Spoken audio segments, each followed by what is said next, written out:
Assalamualaikum warahmatullahi wabarakatuh. Saya dari kelompok 8 mata kuliah Kimia Dasar akan menjelaskan karakteristik unsur non-logam. Yang pertama yaitu boron. Boron adalah elemen yang kuat dan sangat keras, sangat tahan terhadap panas. Dalam bentuk kristalnya, boron adalah elemen terkuat kedua dari semua elemen. Pada skala Mohs, hanya karbon yang lebih keras. Hanya 11 elemen yang memiliki titik lebur yang tinggi daripada boron. Boron adalah nutrisi penting untuk semua tanaman hijau. Boron dalam bentuk kristalnya sangat tidak reaktif. Boron dalam bentuk amorf bersifat reaktif.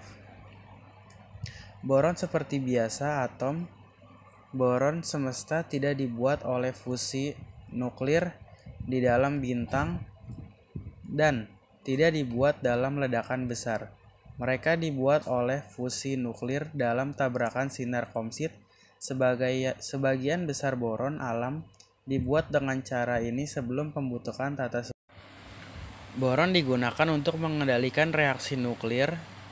Ini adalah penyerapan neutron yang sangat baik.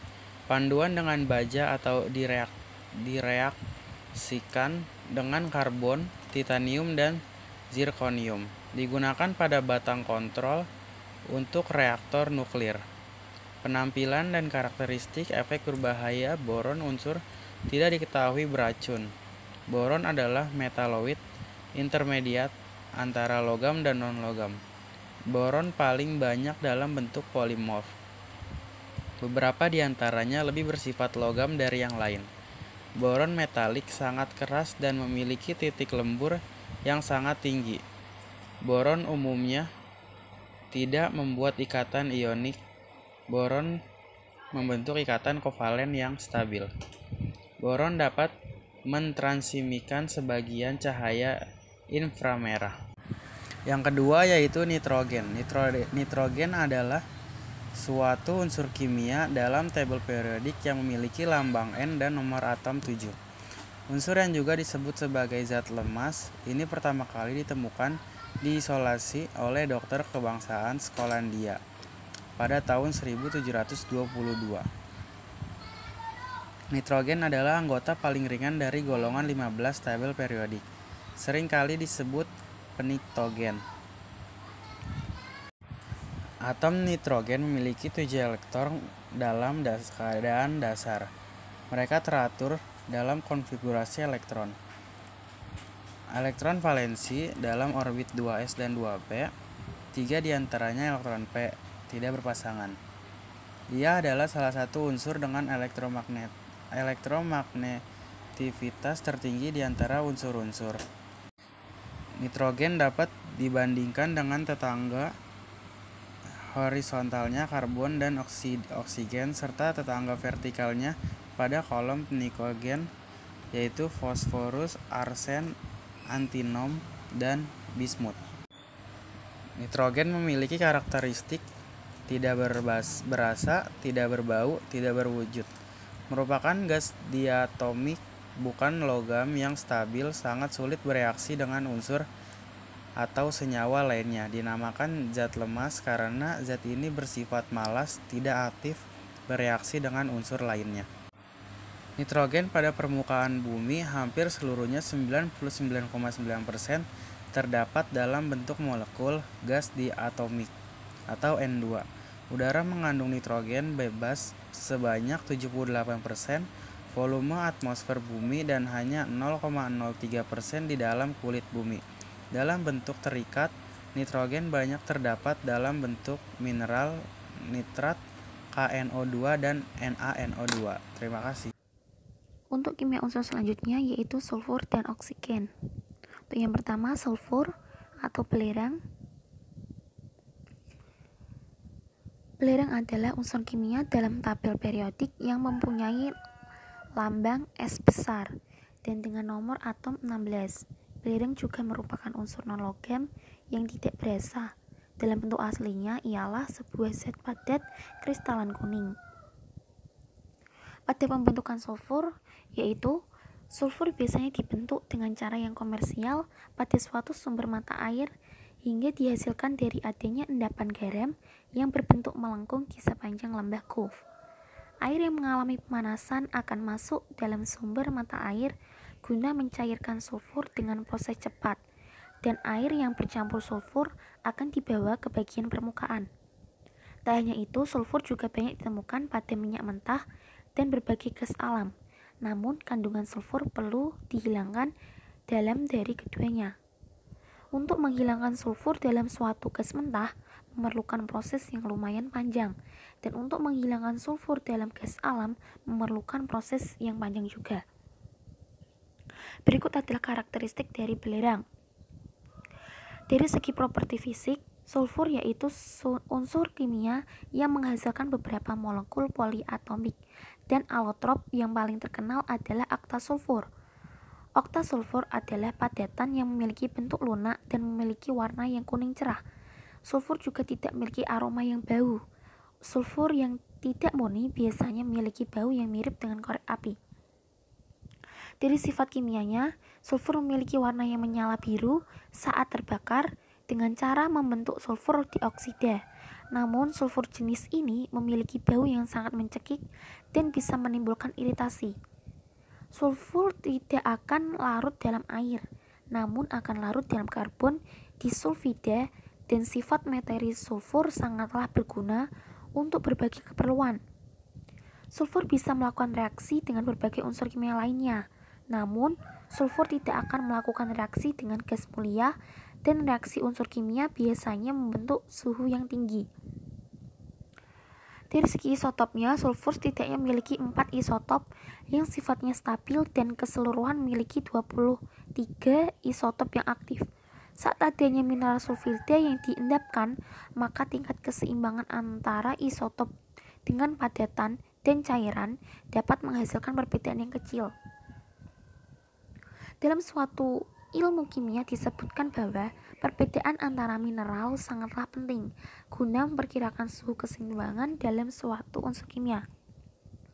Unsur sulfat kebanyakan berasal dari suatu atmosfer yang biasanya diperoleh dari ekosistem hutan, dan sulfur juga ditemukan dalam suatu pelapukan mineral biji. Evaphorit memiliki kontribusi yang besar dalam sulfur. Sulfur yang memiliki komposisi isotop bisa digunakan untuk melakukan identifikasi sumber dari polusi, dan sulfur yang lengkap telah ditambahkan dalam pelacak studi hidrologi.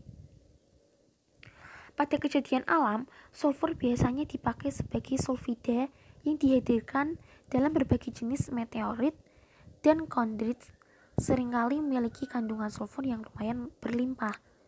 Sulfur juga seringkali ditemukan di berbagai kejadian alam yang ada di dunia, dan salah satunya adalah di Italia. Sulfur memiliki karakteristik kejadian alam yang jarang ditemukan di banyak negara, karena hanya beberapa negara saja yang pernah mengalaminya.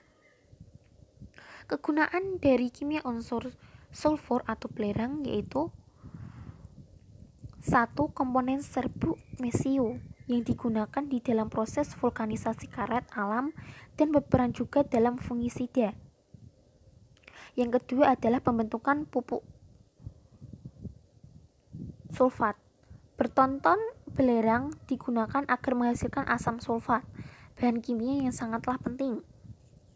Untuk selanjutnya adalah pembuatan kertas sulfit. Digunakan untuk membuat kertas sulfit dan jenis kertas lainnya, untuk membuat steril alat pengasap, dan juga untuk memutihkan buah kering. Belerang merupakan insultor yang amat baik. Selanjutnya adalah belerang menjadi penyusun lemak, mineral, tulang, dan cairan tubuh dalam kadar yang sedikit. Belerang juga dapat dengan cepat menghilangkan bau. Namun, belerang dioksida termasuk zat berbahaya di atmosfer, yaitu sebagai pencemar udara. Yang terakhir adalah penghilang bau. Belerang atau sulfur juga dapat dengan cepat menghilangkan bau. Namun, belerang dioksida termasuk zat berbahaya di atmosfer sebagai pencemar udara. Untuk sifat fisik dan kimia pada belerang yaitu berwarna kuning pucat, padatan yang sangat rapuh, tidak larut dalam air tetapi mudah larut dalam karbon disulfida. Dalam berbagai bentuk baik cair, gas maupun padat, unsur belerang terjadi sebagai bentuk alotrop yang lebih dari satu atau banyak campuran. Untuk unsur yang kedua yaitu oksigen. Oksigen yaitu unsur kimia dalam sistem tabel periodik yang mempunyai lambang O besar dan nomor atomnya yaitu 8. Unsur golongan kalkogen dan dapat dengan mudah bereaksi dengan hampir semua unsur lainnya, utamanya menjadi oksida. Oksigen merupakan unsur paling melimpah ketiga di alam semesta berdasarkan massa dan unsur paling melimpah di kerak bumi. Sifat fisik dari oksigen yaitu warna oksigen adalah biru langit yang disebabkan oleh Rayleigh. Selanjutnya tidak berbau dan tidak berasa, lebih larut dalam air daripada nitrogen. Zat yang sangat reaktif dan harus dipisahkan dari bahan-bahan yang mudah terbakar. Sifat kimia dari oksigen yaitu molekul oksigen atau dioksigen bereaksi dengan semua unsur lain kecuali halogen, beberapa logam mulia, dan gas-gas mulia baik dalam suhu ruangan maupun pada pemanasan. Kegunaan oksigen yaitu sangat melimpah ya. Untuk yang pertama itu penggunaan komersial utama oksigen adalah produksi baja. Kotoran karbon dikeluarkan dari baja dengan reaksi dengan oksigen untuk membentuk gas karbon dioksida. Untuk selanjutnya, oksigen juga digunakan dalam pengelasan oksiasetilin sebagai oksidan untuk bahan bakar roket dan dalam produksi metanol dan etilen dioksida. Ketiga, tumbuhan dan hewan sangat bergantung pada oksigen untuk respirasi. Oksigen murni sering digunakan untuk membantu pernapasan pada pasien dengan penyakit pernapasan dan untuk penumpang ketika tekanan udara dalam kabin menurun pada pesawat terbang. Sekian dari kelompok kami. Terima kasih.